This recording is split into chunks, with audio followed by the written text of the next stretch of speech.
요한복음 19장 25절부터 27절까지의 말씀입니다. 말씀을 한번 펼쳐놓으시고, 저는 사순절을 참 중요하게 여기는 목사다, 제가 이렇게 말씀을 드렸죠. 그리고 저는 사순절을 보내면서 항상 저에게 하는 질문이 있습니다. 저는 여러분들도 항상 저처럼 그 질문을 하시면 좋겠다 생각이 드는데요. 내가 만일 2000년 전 팔레스타인에 살고 있는 사람이었다면,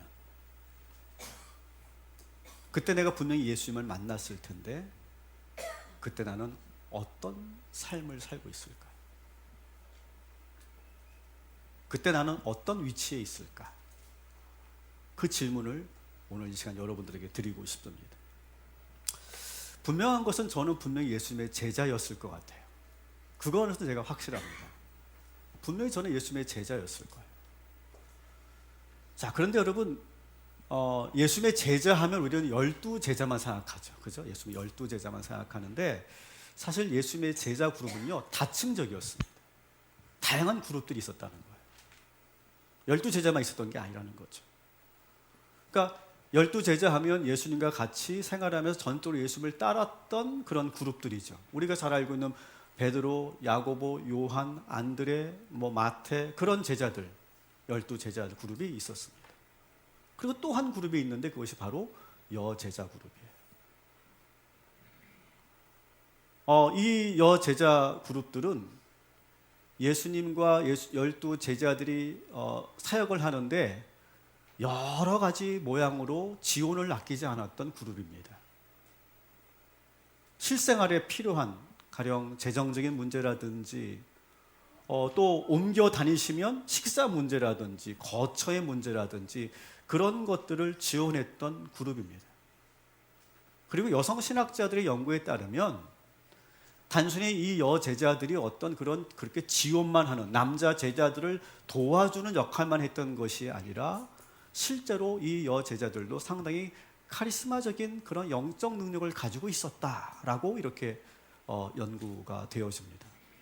동등한 입장이었다는 거죠. 우리는 흔히 생각하면 12제자 밑에 이 여제자들이, 여성들이 있었다라고 생각하지만 절대 그렇지 않다는 거예요.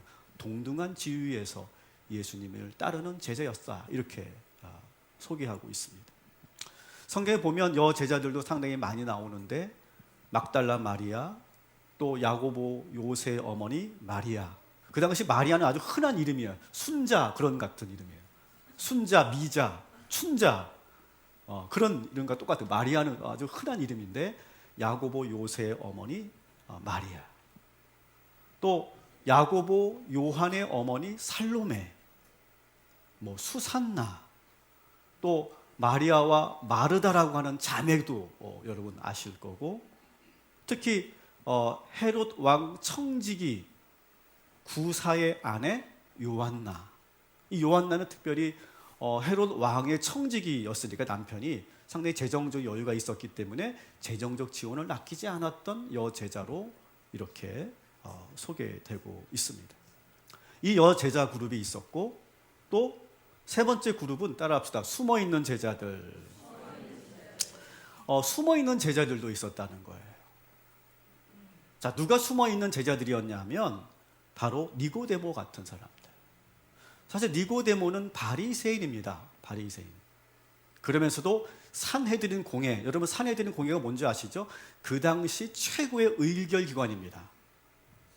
종교 지도자들이면서 정치, 경제, 사회 모든 것들을, 중요한 것들을 결정하는 그런 기관이 산헤드린인데, 그 공회원이었어요. 근데 이 사람은 자신의 신분 때문에 예수님의 제자임을 공식적으로 알리지 못했어요. 상당히 사회적으로 큰 불이익을 당할 수도 있기 때문에. 그래서 요한복음 3장에 보면 이 니고데모가 모두가 잠든 깊은 밤에 조용히 예수님에게 찾아와서 가르침을 받는 그런 장면이 나옵니다. 그리고 이 니고데모는 예수님께서 산헤드린 공회에서 재판을 받으실 때, 요한복음 9장에 보면 적극적으로 예수님을 변호했던 그런 공회원 중에 한 사람이다. 이렇게 소개되고 있습니다. 그러나 공개적으로 내가 예수님의 제자다라고 공개하지 않은 사람이죠. 또 하나의 비밀스러운 제자는 누구냐면 아리마대 요셉입니다. 이 아리마대 요셉 역시 니고데모와 똑같이 산헤드린 공회원이었어요.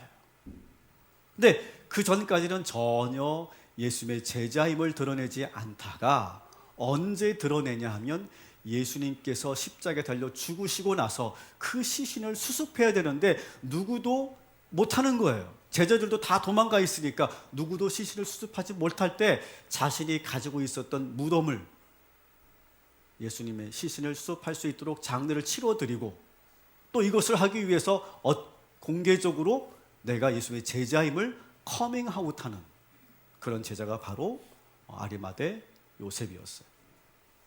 또 한 그룹이 70인 제자 그룹인데요.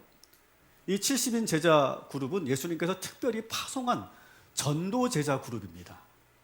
누가복음 10장에 이 그룹들이 자세하게 소개되고 있는데 이 70인 전도 제자 그룹들은 두 사람씩 짝을 지어서 유대 땅 여러 지역으로 퍼져나갑니다. 그들의 미션은 뭐냐? 예수님이 사역을 하는데 만일 예수님이 갈릴리에 계시면 어떻습니까? 예루살렘, 사마리아, 여리고 그런 데서는 예수님의 사역을 경험할 수 없잖아요. 그 비어있는 예수님이 미처 가지 못하는 다른 지역으로 가서 예수님과 동일한 사역을 합니다. 복음을 전파하고 하나님 나라를 전하고 그리고 병든 자들을 고치고 귀신을 내어 쫓고 또 그곳에 있는 방문한 그 가정들을 축복하는 일, 그런 일들을 하는 그룹들이 바로 이 70인 전도 제자 그룹이었어요. 그래서 먼저 그들이 가서 영적인 환경을 만들어 놓고 구축해 놓고 그 뒤에 예수님이 가셔서 놀라운 그런 능력을 일으키는 그런 서로 그렇게 협력하는 팀워크가 있는 그런 그룹이었다라고 하는 거예요. 그래서 예수님의 사역이 아주 신속하게 아주 빠르게 확산될 수 있도록 그렇게 돕는 그런 그룹들이 바로 70인 제자 그룹이었다라고 하는 겁니다.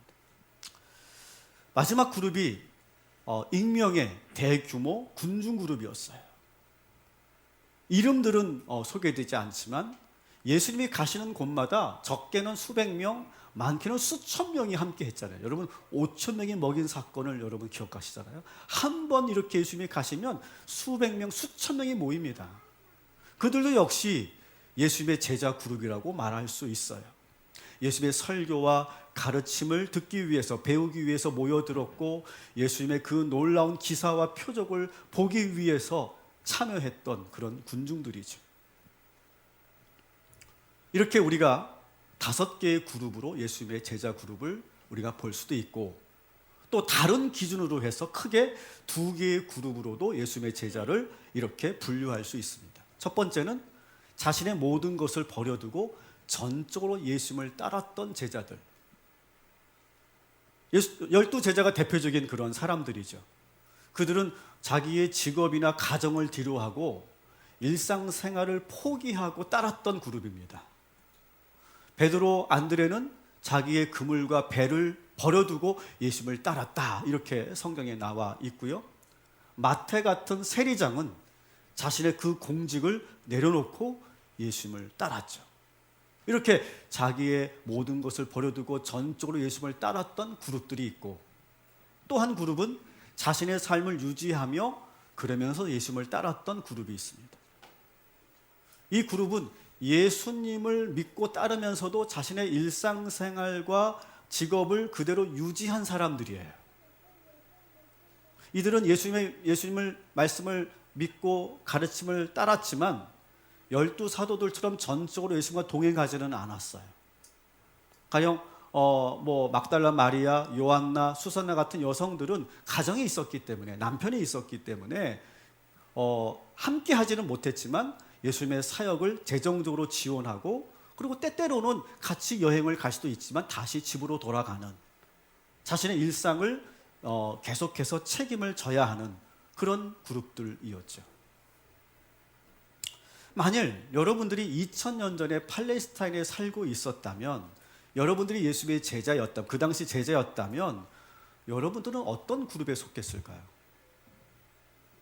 자, 한번 여러분들 어떤 그룹에 속했을지 한번 손들어 표시해 보시기 바랍니다. 나는 첫 번째, 전적으로 모든 것을 포기하고 따르는 12제자였을까? 손들어 보세요.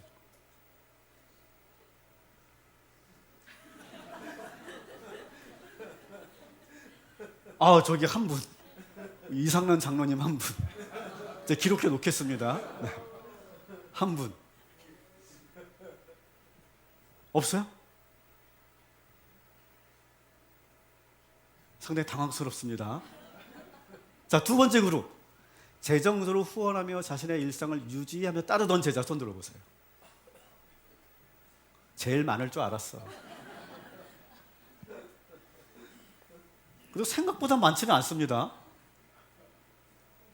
똑바로 들어보세요. 똑바로. 네. 세 번째, 사정이 있어. 사정이 있어서 드러내지 않고 보이지 않게 따랐던 니고데모와 같은 그룹, 손 들어보세요. 무슨 사정이 있으신가요, 도대체? 뭐 잡혀가나? 궁금하네. 우리 최신은 집사님 경찰이기 때문에 어쩌면 또 그럴 수도 있겠죠. 자, 70인 전도제자 그룹이었다. 손 들어보세요. 70 전도제자. 이것도 별로 없어. 대규모 나는 군중 그룹이었을 거죠. 손 들어보세요. 네. 좋습니다. 좀 상당히 좀 당황스럽습니다. 네. 저는 사순절을 보내면서 나는 어떤 제자였을까? 어느 그룹에 속하는 제자였을까? 한번 여러분들이 한번 고민해 보면 좋겠어요. 자, 그런데 여러분, 핵심 코어 그룹이라고 말할 수 있는 예수님의 그 12제자 그룹에서도요, 십자가 사건 하나로 저들의 운명이 갈려버립니다. 가룟 유다는 예수님을 배반하고 예수님을 팔아넘기죠. 베드로는요, 어떻습니까? 3번이나 예수님을 부인하고 십자가 밑에는 없어요. 요한 같은 경우도 겟세마네에서 졸고 있다가 예수님이 잡혀가는 그 모습을 보고 이불을 뒤집어쓰고 도망갔다고 돼 있어요. 그러니까 정작 십자가 사건이 일어날 때는 극소수의 제자들만 남아 있었다는 거예요. 오늘의 본문이 그걸 증언하고 있죠. 우리 요한복음 19장 25절부터 26절까지 같이 읽겠습니다. 예수의 십자가 곁에는 그 어머니와 이모와 글로바의 아내 마리아와 막달라 마리아가 섰는지라. 예수께서 자기의 어머니와 사랑하시는 제자가 곁에 서 있는 것을 보시고. 아멘. 여러분, 제가 말씀드린 것처럼 예수님의 제자의 수는 정확하게 추산할 수는 없지만 수백 명, 수천 명, 아니면 이스라엘 전체 연 인원으로 본다면 아마 수만 명이 될 수도 있어요. 근데 정작 십자가 밑에는 지금 이 말씀에 나오는 이 사람들밖에 없었다는 거예요. 더 기가 막힌 거는 베드로와 야고보는요, 그 전에 충성맹세까지 했던 사람들이에요. 충성맹세. 베드로의 충성맹세 같이 읽어보겠습니다. 베드로가 대답하여 이르되 모두 주를 버릴지라도 나는 결코 버리지 않겠나이다. 모두 주님을 배반해도 나는 결코 배반하지 않겠습니다. 그랬던 사람이에요. 야고보의 충성 맹세도 한번 같이 읽겠습니다. 여짜오되 주의 영광 중에서 우리를 하나는 주의 우편에 하나는 좌편에 앉게 하여 주옵소서. 아멘. 사실 이 야고보는요, 이 말이 무슨 뜻인지도 모르고 했어요. 이 말은 사실 뭐예요? 예수님의 십자가 우편에 좌편에 있겠습니다라고 하는 충성 맹세거든요. 그런데 이 베드로와 야고보는요, 결정적인 순간에 예수님과 거리를 둡니다. 여러분도 아마 그런 경험을 해보셨을 거예요. 나에게 안 좋은 일이 생겨. 내가 잘못한 일일 수도 있고 아니면 억울한 일일 수도 있는데 어쨌든 내가 안 좋은 일이 생겨. 내가 실패했다는 그런 이야기가 싹 퍼져나갔어. 그때 그 이후에 여러분 주변 사람들의 반응이 어땠습니까? 주변 사람들이 많은 경우 전화를 받지 않거나 거리를 두는 사람들을 여러분이 경험했을 거예요. 야, 우리는 친구야. 우리 영원히 함께 하는 거야. 마셔. 막 그랬던 친구들이 정작 내가 실패하고 어려움에 처하니까 아무도 전화하지 않고 아무도 날 찾아오지 않는 그런 경험을 여러분들이 해보셨을 거예요. 반대로 여러분 가까운 사람들이 불행한 일을 당했다는 소문이 들려요. 그때 여러분 어떻게 행동하셨습니까? 전화를 해보거나 그렇게 찾아가거나 그렇게 하기가 껄끄러워서 아무 액션도 취하지 않고 가만히 있던 경험이 여러분들에게도 있을 거예요. 그러다가 이제 문제가 해결됐다는 소문이 이제 들려오면 그때 비로소 용기를 내서 전화하죠. 우리가 힘들었지. 내가 마음으로는 내가 항상 기도하고 있었어. 그렇게 말하지만 정작 그가 정말 힘들고 누군가가 필요로 할 때는 전화하지 않는 그런 모습을 우리는 가지고 있죠.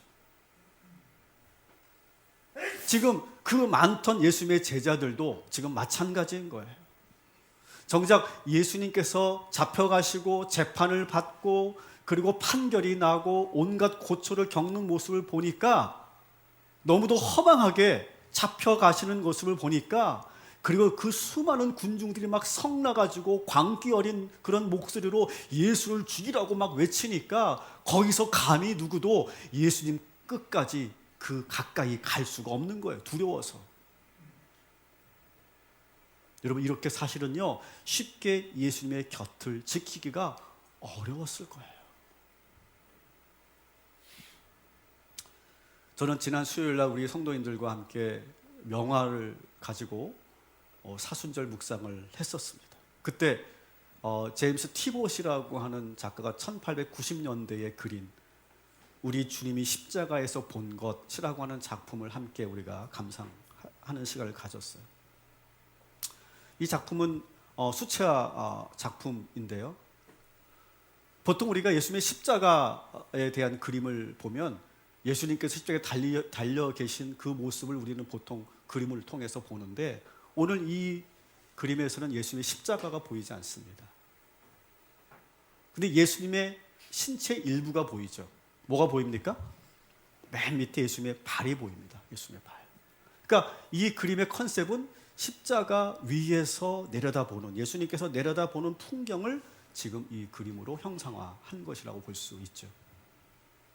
바로 밑에 지금 예수님의 어머니 마리아가 슬픈 눈으로 아들의 발을 붙잡고 괴로워하는 고통스러워하는 모습이 있고 그 뒤에 여제자들과 유일하게 한 사람 요한 한 제자가 지금 있습니다. 그리고 그 뒤에는 산헤드린 공회원들 대제사장과 바리새인들이 예수님을 올려다보면서 조롱하기도 하고 손가락질하기도 하고 낄낄 웃기도 하는 그런 모습들. 그리고 예수님의 십자가형을 집행했던 그런 하급 그 병사들과 그리고 로마 장교들. 그리고 그 뒤에는 이 십자가형을 저 뒤에서 구경하는 사람들. 잘 보면 구경하는 사람들 보면 어떤 사람들은 이렇게 두건을 머리에 쓰고 있는 사람들이 나오고 있어요. 이 사람들은 왜 머리에 두건을 쓰고 있을까? 어쩌면 자기의 얼굴이 드러나지 않도록 그렇게 했던 제자들이 아니었을까? 그렇게 생각이 듭니다. 저는 사실 눈여겨봤던 사람들은 저 끝에 있는 저 나무 뒤에 숨어서 보고 있는 저 사람들이 저는 오히려 더 눈에 들어오더라고요. 만일 내가 이 현장에 있었다면 나는 과연 어디에 있을까? 수요일날 참 다양한 이야기들이 나왔어요. 나는 저 담 뒤에 있는 턱을 괴고 있는 사람이 내 모습인 것 같다, 이렇게 말씀하는 분도 계셨고, 또 우리 김비아 집사님은 나는 유인복 집사하고 임선영 권사하고 같이 있었을 것이다, 그렇게 말하기도 하고, 재밌는 그런 나눔이 있었습니다. 여러분, 사순절 기간 동안에 저는 이 그림을 여러분들이 묵상하시면서 여러분은 그때 어디에 있었는지 묵상하시기를 부탁합니다. 저는 주님이 계신 십자가를 묵상하면서 이틀 전에 있었던 105주년 3.1절이 생각이 납니다. 여러분들은 아마 공휴일이어서 집에서 혹은 다양한 그런 일정들을 갖고 계셨을 텐데, 저는 금요 성령 집회 설교 준비하느라 하루 종일 제가 교회에 있었습니다. 그때 제가 말씀을 준비하던 중에 주님께 저에게 그런 음성을 들려주셨어요. 십자가 밑에서 나는 어디에 있었을까라고 묵상하는 너의 모습을 나는 축복한다. 그런데 일제치하 3.1 만세 운동 때 그 들불처럼 일어날 때 너는 그때 어디에 있었느냐? 새로운 질문이었어요. 1919년 3월 1일 나는 어디에 있었을까? 여러분들은 3.1절을 어떻게 보내셨습니까? 저는 애국자도 아닙니다. 저는 어떤 나라와 민족을 막 이렇게 생각하는 민족주의자도 아닙니다. 저는 국가에 대한 어떤 충성, 뭐 그런 말 저는 상당히 어색해하고 저는 별로 그런 것을 제가 좋아하는 사람이 아닙니다. 그리고 뭐 제가 뭐 이렇게 3.1절 뭐 기념식을 이렇게 찾아보거나 그런 사람도 아니에요. 근데 올해 저는 이 105주년 3.1절을 보내면서 왠지 제 가슴이 답답해 왔어요. 예수님의 질문을 들으면서 많은 고민을 제가 하게 됐어요. 그날 하루 종일. 일제강점기 때 내가 살고 있었다면 나는 과연 어떤 삶을 살고 있었을까? 일제강점기였던 1920년대, 30년대, 40년대는 우리나라 인구가 몇 명 정도 된지 아십니까? 우리나라 인구가 그때 약 한 2,500만 명 정도 됐다고 합니다. 그러니까 3.1절 1919년 그때는 한 1,600만 명, 그다가 한 10년이 지나고 나서는 한 2천만 명에서 2,500만 명으로 좀 늘어났다고 해요. 그 당시 일제강점기 때 사회적 계층을 크게 4개의 그룹으로 이렇게 분류를 하더라고요. 제일 많은 그룹은 전체 인구의 80%입니다. 거의라고 말할 수 있죠. 80%의 인구는 노동자, 농민이었어요. 그리고 그 다음 그룹이 영세 상인 그룹입니다. 그리고 또 다른 그룹이 여전히 그 당시에도 천민 그룹이 있었는데 백정이나 무당과 같은 그런 천민 그룹들이 여전히 존재했고, 또 신교육을 받은 지식인들이 그 당시에 이제 유학을 갔다 오거나 아니면 대학 공부를 하고 그런 지식인들이 또 한 그룹을 차지하고 있었고, 그 당시 이 시대가 급변하는 그런 상황에서도 여전히 양반 유림들이 여전히 존재하고 있었고, 또 종교인들이 또 분류되고 있습니다. 그리고 점점 이제 상위층으로 올라가는데 거기에는 중소 지주, 그 다음에 상공인들, 그 다음에 지방 관청의 관리 공무원들, 뭐 일본 순사 같은 존재들이죠. 그런 사람들이 존재했고, 그리고 가장 높은 최정점에는 누가 있느냐? 일본의 식민지를 친일을 도왔던 그런 친일파들과 대지주들과, 그리고 조선 총독부에서 일하던 고위 관료들이 여기에 해당이 됩니다.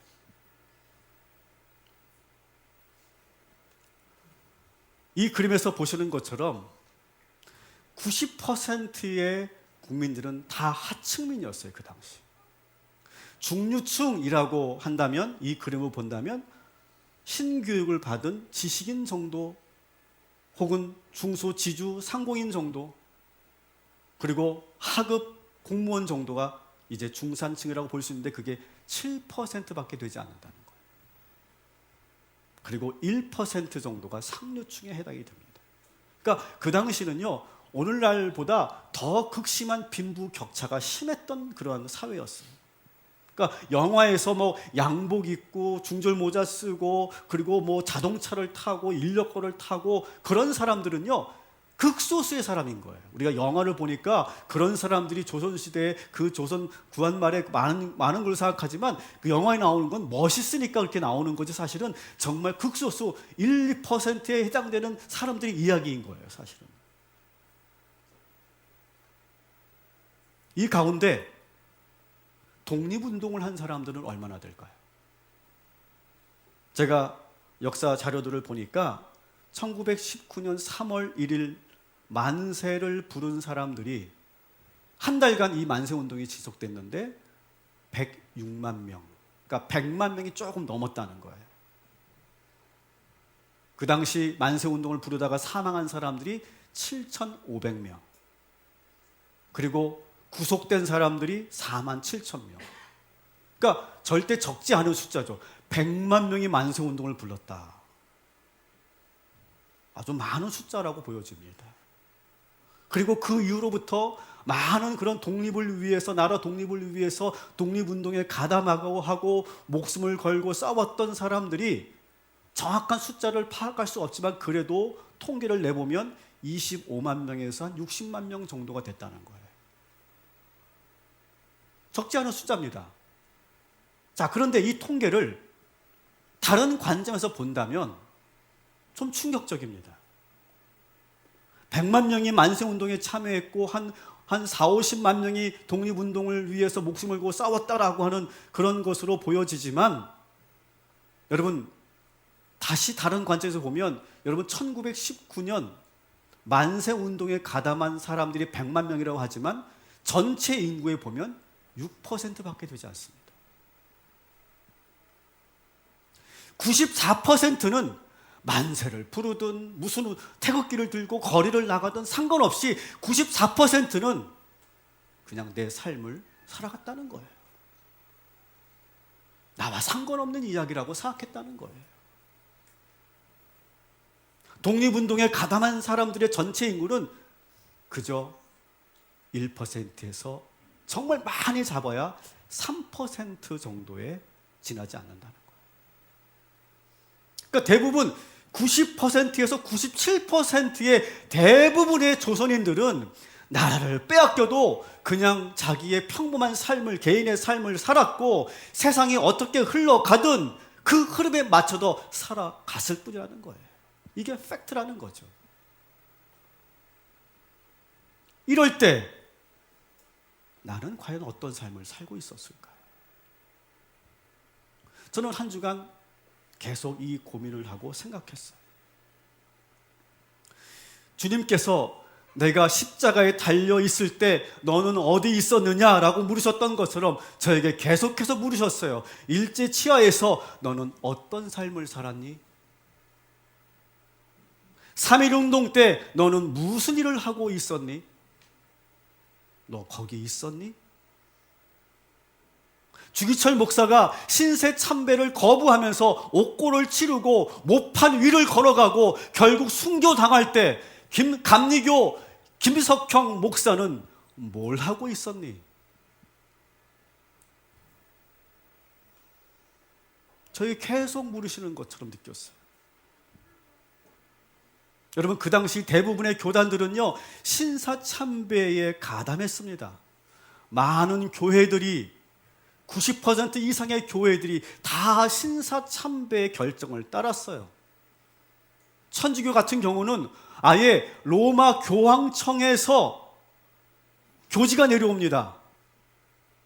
신사참배는 종교의식이 아니라 이것은 국가 예식이다. 그러니까 해도 된다. 아예 로마 교황청에서 그렇게 교지가 내려옵니다. 장로교는 어땠을까요? 장로교회는 처음에는 반대했지만 일본의 그 강한 압력을 이기지 못하고 1938년 제27회 총회에서 신사참배를 공식적으로 승인합니다. 그리고 그때 23명의 노회장들이 신사 앞에 전하는 치욕스러운 사건이 일어났어요. 지금 여러분이 보시는 저 그림이, 저 사진이 바로 그 당시의 사진인 거예요. 그렇다면 우리 감리교회는 어땠을까요? 우리 감리교회. 자랑스러운 우리 감리교회는 어땠을까요? 좀 달랐을까요? 우리 감리교 역시 1936년 4월 감리회보에 신사참배는 종교가 아니다라고 하는 기사를 게재했고, 그리고 1938년 제3회 총회에서 신사참배를 공식적으로 승인하고 1939년 5월 3일 정동 제1감리교회에서 열린 연회에서 그 감리사들이 조선 신궁에 참배하고 그리고 나서 연회를 엽니다. 그 밖에 성결교, 구세군도 마찬가지예요. 똑같은 상황이었어요. 그런데 여러분, 이 교단의 공식적인 그러한 결정에도 불구하고 끝까지 신사참배를 거부한 사람들이 있었습니다. 우리 장로교회는 잘 아시는 것처럼 주기철 목사님이 계셨고, 우리 감리교회는 신석구 목사님 같은 분들이 끝까지 신사참배에 거부하셨어요. 그리고 신사참배 거부운동에 앞장서셨죠. 그 결과 2,000명이 투옥되었고 200개의 교회는 폐쇄되었고, 그리고 50명이 이 신사참배 거부로 인해서 순교당하는 안타까운 역사가 있습니다. 여러분, 이때 저는 어디에 있었을까요? 여러분들은 그때 무엇을 하고 계셨을까요? 저는 오늘 여러분들에게 어떤 은혜를 끼치는 설교를 하려고 이 자리에 올라오지 않았어요.